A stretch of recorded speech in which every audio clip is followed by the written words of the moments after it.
Halo pemirsa GPR TV dari Sabang sampai Merauke, dari Miangas hingga Pulau Rote. Bertemu lagi bersama saya Mona Zarinisak dalam program Juru Bicara. Ya pemirsa, pada tanggal 11 hingga 13 Februari 2024 merupakan masa tenang pada pemilu 2024.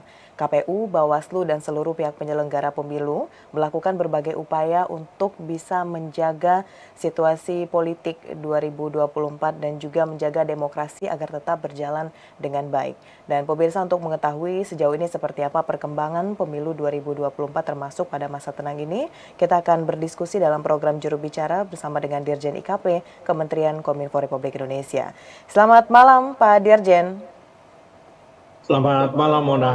Baik, Pak Usman Kansong, Dirjen IKP Kementerian Kominfo. Terima kasih Bapak sudah hadir pada malam hari ini. Ini kita 2 hari lagi akan memasuki masa pencoblosan Pak Dirjen pemilu 2024 dan ini sudah masuk masa tenang. Lalu Pak Dirjen, pada masa tenang ini seperti apa dan bagaimana pengawasan yang dilakukan oleh penyelenggara pemilu, Pak? Ya, jadi pengawasan tentu saja dilakukan oleh Bawaslu, Badan Pengawas Pemilu. Ya, ada beberapa hal yang dilarang dilakukan pada saat masa tenang, ya, yang kita sama-sama tahu ya tidak boleh kampanye, kira-kira seperti itu. Ya, kemudian ya menampilkan konten-konten yang berisi ajakan memilih orang tertentu, ya memilih calon tertentu. Ya, tetapi kalau ajakan memilih ayo datang ke TPS tanggal 14 Februari itu justru ya bisa dikatakan ya harus ya sebagai bagian kampanye untuk meningkatkan partisipasi pemilu begitu. Ya, kemudian juga selama masa tenang ya diharapkan tidak ada kampanye atau konten-konten yang katakanlah begitu ya memprovokasi, ya supaya memang ya inilah namanya masa tenang, ya kita harus tenang. Bahkan kalau menurut kami ya di masa tenang ini justru adalah masa bagi kita ya untuk memantapkan pilihan kita. Kita menimbang-nimbang ulang ya apakah calon yang akan kita pilih itu sudah sesuai ya dengan ya macam-macam ukurannya, ya orang ya memilih itu ada yang memilih karena ideologi ya ataupun karena hal-hal lain, ada ukuran-ukuran mereka sendiri. Ya justru inilah masa kita berkontemplasi, merenung, ya berpikir ulang apakah pilihan kita sudah pas ya begitu, sudah cocok ya pilihan kita ini adalah kira-kira para pemimpin yang akan membawa Indonesia lebih baik lagi begitu. Nah, ini saya kira ya masa tenang ini ya menurut kami identik dengan kita berkontemplasi, memikirkan ulang, menimbang-nimbang, mereka-reka lagi begitu calon dan memantapkan tentu saja calon yang akan kita pilih pada tanggal 14 Februari, 2 hari lagi itu, Mona.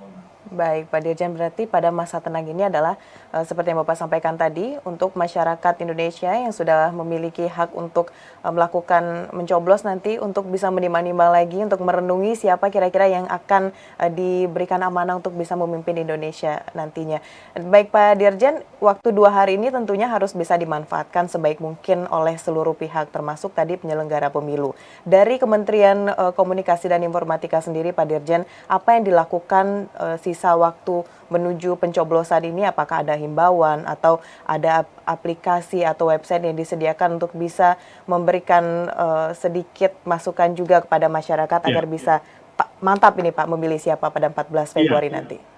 Ya, yang jelas kita gencar ya mulai 3 hari ini ya, 3 hari di masa tenang ini ya, untuk mengajak atau mengkampanyekan masyarakat datang ke TPS pada tanggal 14 Februari untuk menjalankan hak pilihnya.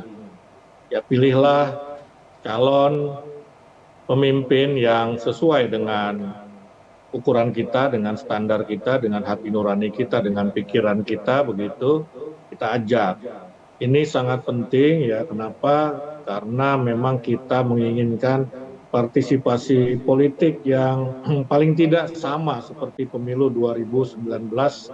Di pemilu 2019 itu partisipasi politiknya hampir 82%. Ya, kendati memang ada suara yang tidak sah yang lumayan tinggi ya 11%. Nah karena itu yang kedua, selain kita mengajak masyarakat memilih, Kominfo juga bekerja sama dengan media-media, ya terutama media nasional.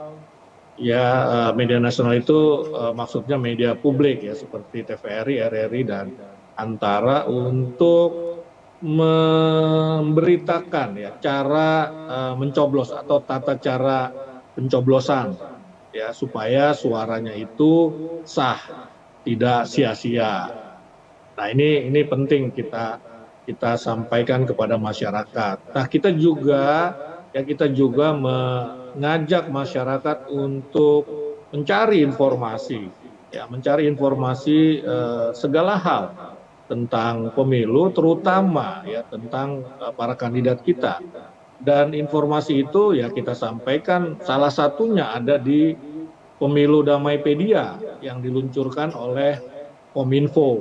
Jadi di situ ada profil kandidat, ada profil partai, ada daftar eh, pemilih tetap. Jadi kita bisa ngecek juga itu di situ. Ya, kita dengan memasukkan nomor identitas kependudukan atau NIK, kita bisa tahu pertama kita sudah terdaftar belum. Ya, kemudian yang kedua kita terdaftar di TPS mana sehingga kita bisa datang ke TPS itu pada tanggal 14 Februari untuk mencoblos ya. Kemudian di situ juga ada profil para calon anggota legislatif. Ya, jadi di pemilu Damaipedia ini ya kita bisa katakan ya serba ada ya, kita mau informasi apa. Termasuk juga hoax, kita bisa ngecek hoax di situ.